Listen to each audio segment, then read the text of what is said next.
কাইস ইবনে আসেম নামক একজন লোক, যিনি বনু তামিম গোত্রের নেতা ছিলেন।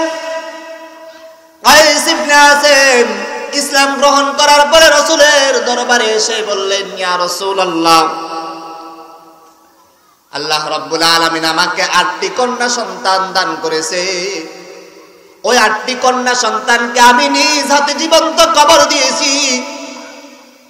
রাসূল বললেন, হে কায়েস, 8টি কন্যা সন্তান কি তুমি জীবন্ত কবর দিয়েছো, তোমার অন্তরে কি একটু ব্যথা লাগে নাই, একটু মায়া লাগে নাই? কায়েস ইবনে আসেম বললেন, ইয়া রাসূলুল্লাহ, 8টি কন্যা সন্তান কি জীবন্ত কবর দেওয়ার সময় আমার অন্তরে ব্যথা লেগেছে ঠিক, কিন্তু একটি কন্যা সন্তানকে কবর দেওয়ার সময় আমার অন্তরে বেশি ব্যথা লেগেছে। রাসূল বললেন, ওই মেয়েটা কোনটা? কায়েস ইবনে আসেম বললেন, ইয়া রাসূলুল্লাহ, আমি যখন আমার এই মেয়েটাকে গর্ত খনন করে ওই গর্তের মধ্যে রেখে তার উপর মাটি দেই, তখন ওই মেয়েটা আমার দাড়ির মধ্যে কিছু মাটি লেগেছিল। ওই মাটিগুলোকে তার উভয় হাত দিয়ে ঝাড়তেছে আর বলতেছে, বাবা, তুমি কি আমাকে জীবন্ত কবর দিচ্ছ, তোমার অন্তর কি একটু মায়া লাগে না? তখন আমার অন্তর বলতেছে, হে কায়েস, তুমি তোমার মেয়েটাকে জীবন্ত কবর দেওয়ার পরেও তোমার দাড়ির মধ্যে যেই মাটিগুলো লেগেছিল ওই মাটিগুলোকে ঝাড়ার জন্য তোমার মেয়েটা অস্থির হয়ে গেছে, এরপরেও কি তোমার এই মেয়ের জন্য তোমার অন্তরে মায়া লাগে না? আরেকবার তাকে বলা হলো, হে কায়েস, এরপরে কোন মেয়েটাকে জীবন্ত কবর দেওয়ার সময় তোমার অন্তর গলেছিল? কায়েস ইবনে আসেম বলেন, হে সাহাবী, শুনো, এরপরে যেই মেয়েটাকে জীবন্ত কবর দেওয়ার সময় আমার অন্তরটা বিগলিত হয়েছে, আমার অন্তরটা ব্যথিত হয়েছে, ওই মেয়েটা হলো যেই মেয়েটা 8টা মেয়ের মধ্যে সবচেয়ে বেশি সুন্দরী ছিল। তার মুখের ভাষা ছিল মিষ্টি, তার কথাগুলো ছিল হৃদয়গ্রাহী। যখন আমি তার জন্য কবর খনন করে ওই গর্তের মধ্যে তাকে রেখে দেই, ওই গর্তের মধ্যে তাকে রেখে তার উপর মাটি দিয়ে চাপা দেই, ওই মেয়েটা আমাকে লক্ষ্য করে বলল, বাবা,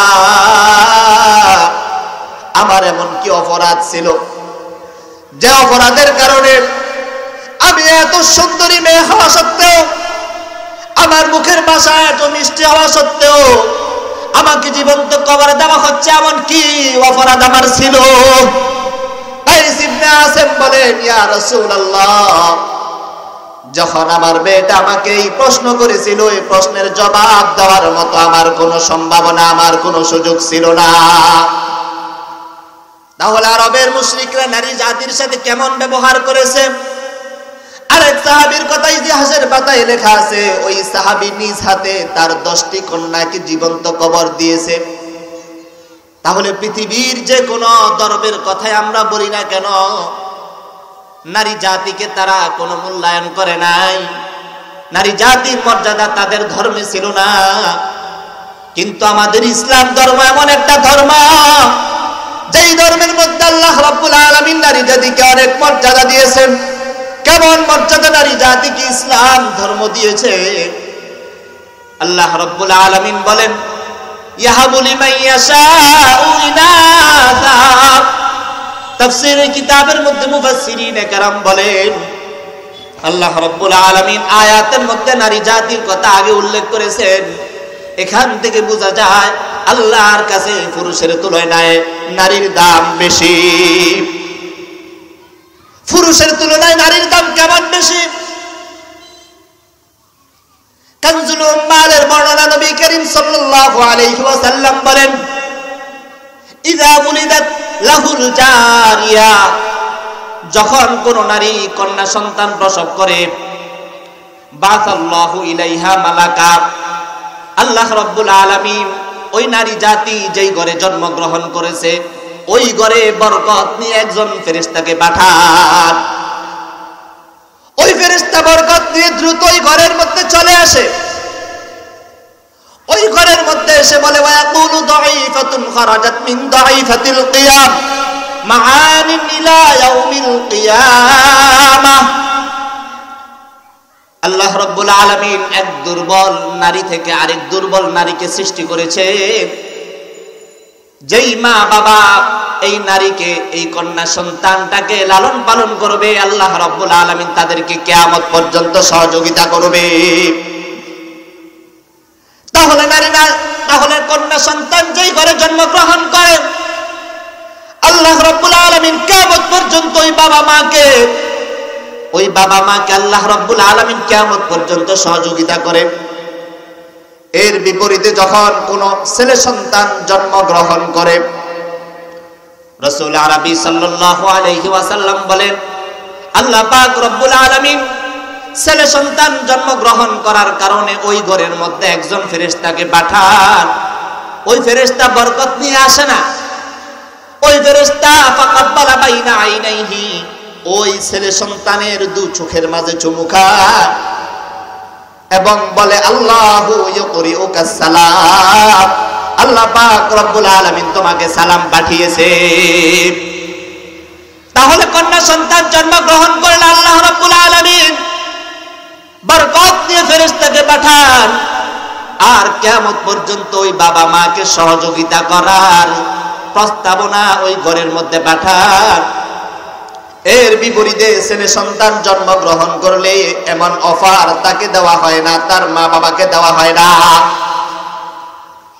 এরপরে আসেন, যখন এই কন্যা সন্তানকে বাবা মা লালন পালন করে, রাসূল আরবি সাল্লাল্লাহু আলাইহি ওয়াসাল্লাম বলেন, মান আলা জারিয়াতাইনি দাখালতু আনা ওয়া হুয়া আল জান্নাতা কাহাতাইন ওয়া আশারা বিইসবাইহি। যে বাবা মা, যে কোনো নারী বা পুরুষ দুইটা কন্যা সন্তানকে লালন পালন করবে, রাসূল ঘোষণা দিলেন ওই বাবা মা জান্নাতে আমি নবীর সাথে থাকবে। এরপরে রাসূল অন্য হাদিসের মধ্যে বলেন, মান কানা লাহু সালাসু বানাতিন আও সালাসু আখাওয়াতিন আও ইবনাতানে আও উখতানে ফাআহসানা সুহবাতাহুন্না ওয়াত্তাকাল্লাহা ফীহিন্না ফালাহুল জান্নাহ। যেই বাবা মা দুইটা বা তিনটা কন্যা সন্তান লালন পালন করবে, অথবা বাবা মা ইন্তেকাল করার কারণে যে ভাই বা যেই বোন দুইটা বোন বা তিনটা বোনকে লালন পালন করবে, ফাআহসানা সুহবাতাহুন্না, তাদের সাথে ভালো ব্যবহার করবে, তাদের সাথে উত্তম ব্যবহার করবে, তাদের সাথে সুন্দর ব্যবহার করবে, তাদেরকে গালিগালাজ করবে না, ওয়াত্তাকাল্লাহা ফীহিন্না, তাদের ব্যাপারে আল্লাহকে ভয় করবে, ফালাহুল জান্নাহ। রাসূল ঘোষণা দিলেন আল্লাহ তার জন্য জান্নাত প্রস্তুত করে রেখেছে। তাহলে নারী জাতিকে ইসলাম কি পরিমাণ মর্যাদা দিয়েছে। সন্তান জন্মগ্রহণ করার পরে বরকত নিয়ে পাঠানোর ঘোষণা দিয়েছেন আল্লাহ। এরপরে তার সাথে সুন্দর ব্যবহার করার ঘোষণা দিয়েছেন আল্লাহ। এরপরে যখন এই কন্যা সন্তানটা বিবাহের উপযুক্ত হয়ে যায়, রাসূল বলেন, ইযা খাতাবা ইলাইকুম মান তারদাউনা দীনাহু ওয়া খুলুকাহু ফাযাওয়িজুহু। হে বাবা মা, হে কন্যা সন্তানের অভিভাবকরা শোনো, আমি আল্লাহ তোমাদের কাছে এই কন্যা সন্তানটাকে আমানত রেখেছি। এই কন্যা সন্তানটা এখন বিবাহের উপযুক্ত হয়েছে, বিভিন্ন জায়গা থেকে প্রস্তাব আসতে শুরু হয়েছে। এমন ছেলের কাছে তোমার মেয়েটাকে বিবাহ দাও যেই ছেলের মধ্যে দুইটা গুণ আছে। একটা গুণের নাম হলো দিনদারিত্ব, আর একটা গুণের নাম হলো সুন্দর চরিত্র। টাকার দিকে পয়সার দিকে চায় না, সরকারি চাকরি করে কিনা এদিকে তাকায়ও না। কারণ আমাদের কাছে এমন বহু খবর আছে, সরকারি চাকরি করে কিন্তু মেয়েটা শান্তিতে নাই, মেয়েটাকে সারাদিন জ্বালা যন্ত্রণা দেয়। বহু সম্পত্তির অধিকারী, গাড়ি আছে বাড়ি আছে, কিন্তু সংসারের মধ্যে শান্তি নাই। রাসূল বলেন যদি তুমি তোমার মেয়েটাকে বিবাহ দেওয়ার পরে কামনা করো যে তোমার মেয়েটা শান্তিতে বসবাস করুক, তাহলে তোমার করণীয় কাজ হলো এমন ছেলের কাছে তোমার মেয়েটাকে উঠিয়ে দাও যেই ছেলেটার মধ্যে দুইটা গুণ আছে। এক নম্বর, ছেলেটার চরিত্রটা ভালো, দুই নম্বর, ছেলেটার মধ্যে দিন আছে। এরপরে যখন মেয়েটাকে দুই গুণের অধিকারী, দিনদার এবং সুন্দর চরিত্রের অধিকারী কোন ছেলের হাতে তুলে দেওয়া হয়, আল্লাহ রাব্বুল আলামিন স্বামীকে লক্ষ্য করে বলে ওয়াআশিরুহুন্না বিল মারুফ, ও স্বামী জাতি তুমি তোমার স্ত্রীর সাথে ভালো ব্যবহার করো, সুন্দর ব্যবহার করো।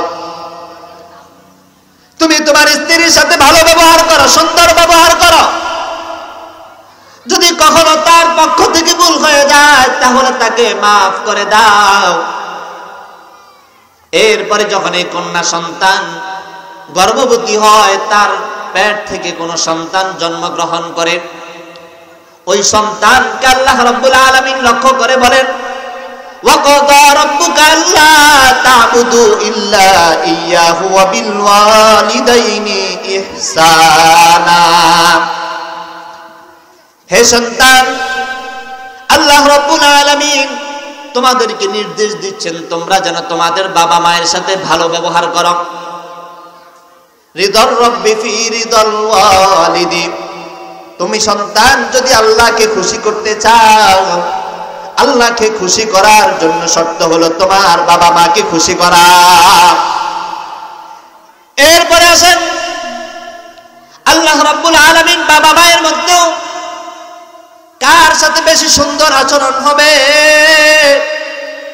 এ বিষয়ে আল্লাহ রাব্বুল আলামিন তরতিব দিয়েছেন। নবী করিম সাল্লাল্লাহু আলাইহি ওয়াসাল্লামের কাছে এক সাহাবী এসে বললেন মান আহাকু বিহুসনি সাহাবাতি, ইয়া রাসূলুল্লাহ আমার পক্ষ থেকে সুন্দর ব্যবহার পাওয়ার উপযুক্ত কে? রাসূল বললেন উম্মুকা, তোমার মা। ওই সাহাবী আবার বললেন ইয়া রাসূলুল্লাহ সুম্মা মান, এরপরে কে? রাসূল বললেন তোমার মা। ওই সাহাবী বললেন সুম্মা মান, এরপরে কে? রাসূল বললেন তোমার মা। ওই সাহাবী বললেন এরপরে কে? রাসূল বললেন আবাকা, তোমার পিতা। তাহলে আল্লাহ রাব্বুল আলামিন মায়ের সাথে সুন্দর ব্যবহারের কথা তিনবার বলেছেন, বাবার সাথে সুন্দর ব্যবহারের কথা একবার বলেছেন। মুহাদ্দিসিনে কেরাম হাদিসের কিতাবের মধ্যে লিখেন মায়ের কথা কেন তিনবার বলেছেন? মা এমন তিনটা কষ্ট সন্তানের জন্য সহ্য করেছে যে তিনটা কষ্ট কোন বাবা সন্তানের জন্য কখনো সহ্য করে নাই। তাহলে আল্লাহ রাব্বুল আলামিন নারী জাতিকে মা হওয়ার পরেও সন্তানকে লক্ষ্য করে বলেছেন সন্তান তোমার মায়ের সাথে বেশি বেশি সুন্দর ব্যবহার করো। এরপরে যখন এই কন্যা সন্তানটা, এই মাটা বৃদ্ধ হয়ে যায়, তখন সন্তান সারা জীবন তাদের সাথে ভালো ব্যবহার করে। তাহলে এই মেয়ে সন্তানটা, এই নারী জাতি জন্মগ্রহণ থেকে শুরু করে মৃত্যু পর্যন্ত ইসলাম ধর্ম তার জন্য সুন্দর একটা ব্যবস্থা করেছে, তার জন্য এমন একটা মর্যাদা দিয়েছে, এমন একটা স্থান দিয়েছে যে স্থান আল্লাহ রাব্বুল আলামিন পুরুষ জাতির জন্য দেয় নাই।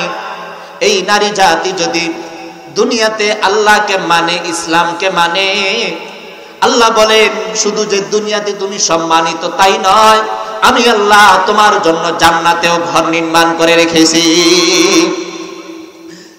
রাসূল করিম সাল্লাল্লাহু আলাইহি ওয়াসাল্লাম বলেন ইযা সাল্লাতিল মারআতু খামসাহা ওয়া সামাত শাহরাহা ওয়া হাসানাত ফারজাহা ওয়া আতাআত বালাহা দাখালাত মিন আইয়ি আবওয়াবিল জান্নাতি শাআত। কোন নারী জাতি যদি চারটা কাজ করতে পারে, এক নম্বর 5 ওয়াক্ত নামাজ আদায় করে, কোন নারী যদি 5 ওয়াক্ত নামাজ আদায় করে, যখন তারা যতদিন তারা পাক থাকে, পবিত্র থাকে, ততদিন পর্যন্ত যদি 1 ওয়াক্ত নামাজ মিস না করে, 1 ওয়াক্ত নামাজ কাজা না করে ছেড়ে না দেয়, ওয়াসামাত শাহরাহা, 2 নম্বর রমজান মাসের রোজাগুলো ঠিকমতো পালন করে। 3 নম্বর ওয়াহাসানাত ফারজাহা, 3 নম্বর তার লজ্জাস্থানের হেফাজত করে। লজ্জাস্থানের হেফাজত করার জন্য পর্দা জরুরি। আল্লাহ রাব্বুল আলামিন পুরুষ জাতি কোথায় থাকবে কথাও বলে দিয়েছেন। আল্লাহ পাক রব্বুল আলামিন নারী জাতি কোথায় থাকবে এই বর্ণনাও বলে দিয়েছেন। আল্লাহ পাক রব্বুল আলামিন 22 নম্বর পারায় বলেন, ওয়াকারনা ফি বুয়ুতিকুন্না, হে নারী জাতি তোমরা থাকবা ঘরে, তোমাদের থাকার জায়গা হলো ঘর। বাজার তোমাদের থাকার জায়গা নয়, মাজার তোমাদের থাকার জায়গা নয়, দোকানপাট তোমাদের থাকার জায়গা নয়, ক্ষেত খামার তোমাদের থাকার জায়গা নয়, তোমাদের থাকার জায়গা হলো ঘর। এরপরে যদি কোনো প্রয়োজনে ঘর থেকে বের হতে হয়, আল্লাহ রাব্বুল আলামিন বলেন, ওয়ালা তাবাররাজনা তাবাররুজাল জাহিলিয়াতিল উলা, জাহিল যুগের নারীরা যখন ঘর থেকে বের হইতো, স্বামীর সামনে তারা সৌন্দর্য প্রদর্শন করত না, স্বামীর সামনে তারা সুন্দর পোশাক পরিধান করত না। কিন্তু যখন ঘর থেকে বের হতো, টাইট ফিট পোশাক পরিধান করে সৌন্দর্য প্রদর্শন করে তারা রাস্তা দিয়ে বের হতো। আল্লাহ পাক রব্বুল আলামিন বলেন, হে নারী জাতি, আমি তোমাদেরকে পৃথিবীতে সম্মানিত করেছি। তোমাদের গর্ভ থেকে জন্মগ্রহণ করেছে সোয়াল, তোমাদের গর্ভ থেকে জন্মগ্রহণ করেছে অসংখ্য গণিত নবী, তোমাদের গর্ভ থেকে জন্মগ্রহণ করেছে হাজার সোয়া লক্ষ সাহাবায়ে কেরাম, তোমাদের গর্ভ থেকে জন্মগ্রহণ করেছে হাজার হাজার লক্ষ লক্ষ উলামায়ে কেরাম হাফেজে কোরআন। তোমাদের থাকার জায়গা হলো ঘর। এরপরেও যদি কোনো প্রয়োজনে ঘর থেকে বের হতে হয়, জাহিলি যুগের নারীদের মতো সৌন্দর্য প্রদর্শন করে ঘর থেকে বের হইও না। ঘর থেকে যদি বের হতে হয়, আল্লাহ পাক রব্বুল আলামিন বলেন, ইয়া আইয়ুহান নাবিয়্যু কুল লিআজওয়াজিকা ওয়া বানাতিকা ওয়া নিসাইল মুমিনিন ইউদনিনা আলাইহিন্না মিন জালাবিবিহিন্না, হে নারী জাতি তোমরা থাকবা ঘরে। এরপরেও যদি কোনো প্রয়োজনে ঘর থেকে বের হতে হয়, তাহলে তোমাদের চেহারাটাকে চাদর দ্বারা ঢেকে নাও।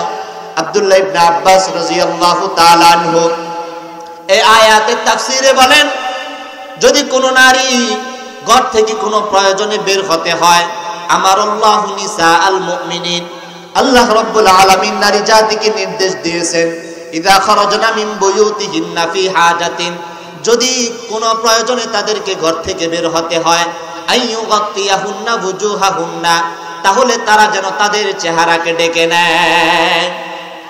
ওয়ায়ুতিনা ইনান ওয়াহিদা, মাথা থেকে একটি চাদরকে এভাবে ফেলে দিবে যেন দু চোখ বন্ধ হয়ে যায়। এরপরে রাস্তা দেখার জন্য একটি চোখকে খোলা রাখবে। তাহলে নারী জাতির চেহারা এটা পর্দা। কারণ আমরা দেখি যখন কোনো পুরুষ কোনো নারীকে বিয়ের জন্য প্রস্তাব দেওয়ার জন্য দেখতে আসে, তখন তার চেহারাকে আগে দেখে। এ কারণে নারী জাতি থাকবে ঘরে। কোনো প্রয়োজনে ঘর থেকে বের হতে হলে পর্দার সহিত বের হবে। নারী জাতির পর্দা হলো পুরো চেহারা ঢাকা থাকবে, রাস্তা দেখার জন্য একটা চোখ খোলা রাখবে। এরপরে আসেন, যদি ইসলামকে না মেনে ইসলামকে বাইপাস করে জাহিলি যুগের নারীদের মতো রাস্তাঘাটে বের হও, আল্লাহ রাব্বুল আলামিন তোমাদেরকে লানত করেছেন।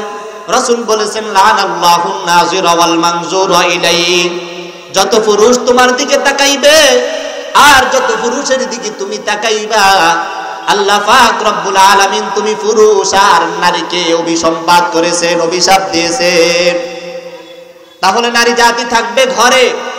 নারী জাতির পর্দা হলো পুরো চেহারা, নারী জাতির পর্দা হলো পুরো শরীর, রাস্তা দেখার জন্য একটা চোখ খোলা। এমনকি আল্লাহ রাব্বুল আলামিন পুরুষের জন্য জামাতের সাথে নামাজ পড়ার ফজিলত বর্ণনা করেছেন, কিন্তু নারী জাতির জন্য নামাজ পড়ার ক্ষেত্রে বিধান দিয়েছেন, হে নারী জাতি, খায়রু মাসাজিদিন নিসা, মহিলা ঘরের যত ভিতরে নামাজ পড়বে তত বেশি সওয়াব আমি আল্লাহ তাদের আমলনামায় লিখে দিব।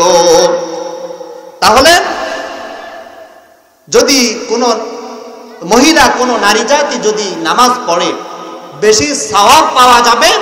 ঘরের যত ভিতরে নামাজ পড়া যাবে, ঘরের যত ভিতরে যত অন্ধকারে নামাজ পড়া যাবে, আল্লাহ রাব্বুল আলামিন ওই নারীকে বেশি সওয়াব দিবেন।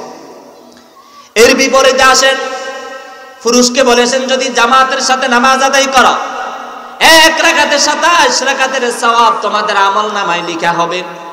কিন্তু পুরুষের ক্ষেত্রে বলেছেন খায়রু মাসাজিদিন নিসা কারু বুয়ুতিহিন্না, পুরুষ জাতি জামাতের সাথে নামাজ আদায় করলে সওয়াব বেশি, আর নারী জাতি ঘরের যত ভিতরে অন্ধকারের কামরায় নামাজ পড়বে আল্লাহ পাক রব্বুল আলামিন তাদের সওয়াব তত বেশি দিবেন। তাহলে আমাদের দেশে যে সমস্ত মানুষ, যে সমস্ত ফিতনাবাজরা নারীদেরকে ঘর থেকে বের করার জন্য, নারীদেরকে ঘর থেকে বের করে তাদের সৌন্দর্য প্রদর্শন করার জন্য, তাদের সৌন্দর্য দেখার জন্য নারীদের নামাজের জন্য বাহিরের ব্যবস্থা করে, ওরা হলো ফিতনাবাজ, ওরা হলো ইসলামের নামে চিরদুশমন, ইসলামের চিরদুশমন। কারণ রাসূল বলেছেন নারী জাতি যত ঘরের ভিতরের অন্ধকার জায়গায় নামাজ পড়বে তত বেশি সওয়াব, আর তারা নারী জাতিকে ঘর থেকে বের করে নামাজ পড়ার জন্য ব্যবস্থা করে, এরা ইসলামের নামে ইসলামের চিরদুশমন। যাই হোক, আল্লাহ রাব্বুল আলামিন নারীদের জন্য থাকার ব্যবস্থা করেছেন ঘর। ও নারী জাতি, তোমরা ঘরে থাকবা, ওয়াকারনা ফি বুয়ুতিকুন্না, তোমরা থাকবা ঘরে। রাসূল বলেছেন কোন নারী জাতি যদি 4টা কাজ করতে পারে, 1 নম্বর 5 ওয়াক্ত নামাজ আদায় করা, 2 নম্বর রমজান মাসে রোজা রাখা, 3 নম্বর ওয়াহাসানাত ফারজাহা, লজ্জাস্থানের হেফাজত করা। লজ্জাস্থানের হেফাজতের জন্য পর্দা শর্ত, পর্দা ছাড়া কোন নারী লজ্জাস্থানের হেফাজত করতে পারবে না। এরপরে রাসূল বলেন 4 নম্বর ওয়া আতাআত বালাহা, কোন নারী যদি তার স্বামীর আনুগত্য করে, তার স্বামীর সাথে ভালো ব্যবহার করে, দাখালাত মিন আইয়ি আবওয়াবিল জান্নাতি শাআত, ওই নারীর জন্য আল্লাহ রাব্বুল আলামিন জান্নাত তৈরি করে রেখেছেন। ওই নারী জান্নাতের যেই দরজা দিয়ে চাইবে ওই দরজা দিয়ে জান্নাতে প্রবেশ করতে পারবে। তাহলে রাসূল নারীদের জন্য 4টি কাজের কথা বলেছেন। 4 নম্বর কাজ হলো স্বামীর আনুগত্য। একজন নারীর জন্য, একজন স্ত্রীর জন্য স্বামী হলো সবচেয়ে বড় নিয়ামত। স্বামীর চেয়ে বড় নিয়ামত একজন স্ত্রীর জন্য হতে পারে না। যখন কোন নারীর বিবাহ হয়ে যায়, ওই নারীর বাবা মাও স্বামীর চেয়ে আপন নয়, ওই নারীর ভাই বেরাদার স্বামীর চেয়ে আপন নয়। ওই নারীর জন্য সবচেয়ে বড় আপন হলো স্বামী। যে সমস্ত নারীর স্বামী ইন্তেকাল করেছে তারা বুঝতে পারে স্বামীর কত মর্যাদা, স্বামী কত বড় দৌলত। আমার প্রেমিক আমার দিকে তাকাবে যতদিন পর্যন্ত আমার সৌন্দর্য, আমার চেহারার সৌন্দর্য ঠিক থাকে, কিন্তু যেই দিন আমার চেহারার সৌন্দর্য চলে যাবে কোনো পুরুষ আমার দিকে তাকাবে না। যেই দিন আমার দ্বারা, আমার হাত দ্বারা কোনো কাজ না হবে, যেই দিন আমি কাজ করতে না পারবো, আমি অসুস্থ হয়ে যাব, ওই দিন পৃথিবীর কোনো মানুষ আমাকে চিনবে না। ওই দিন আমাকে চিনবে একমাত্র আমার স্বামী। স্বামী অনেক বড় দৌলত, অনেক বড় নিয়ামত।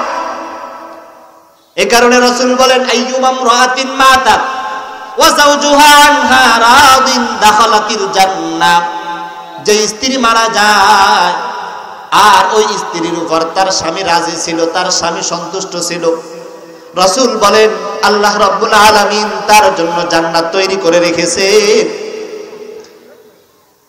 অন্য হাদিসের মধ্যে রাসূল বলেন আইয়ুন নিসাই খায়রুন। এক সাহাবী বললেন ইয়া রাসূলুল্লাহ, ভাগ্যবান সৌভাগ্যশীল নারীকে, উত্তম নারীকে?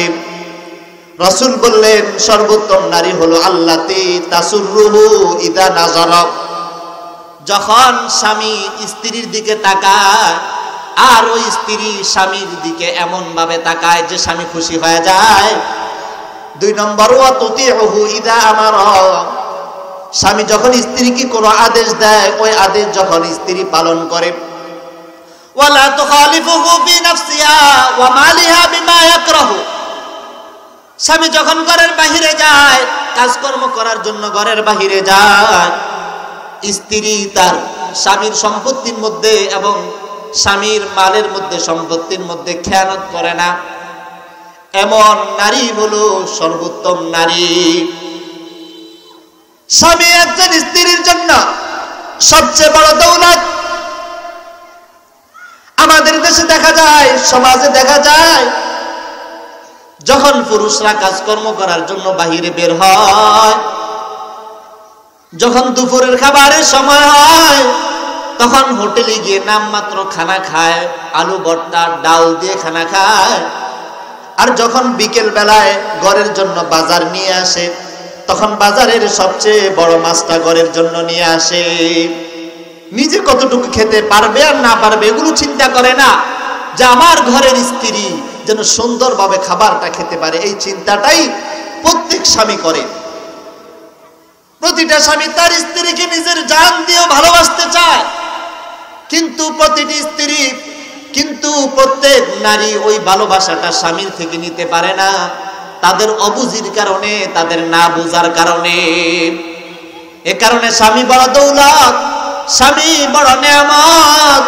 এই স্বামীর আনুগত্য যদি করে কবরে যাইতে পারো মা, আল্লাহ রাব্বুল আলামিন তোমার জন্য জান্নাত প্রস্তুত করে রেখেছেন।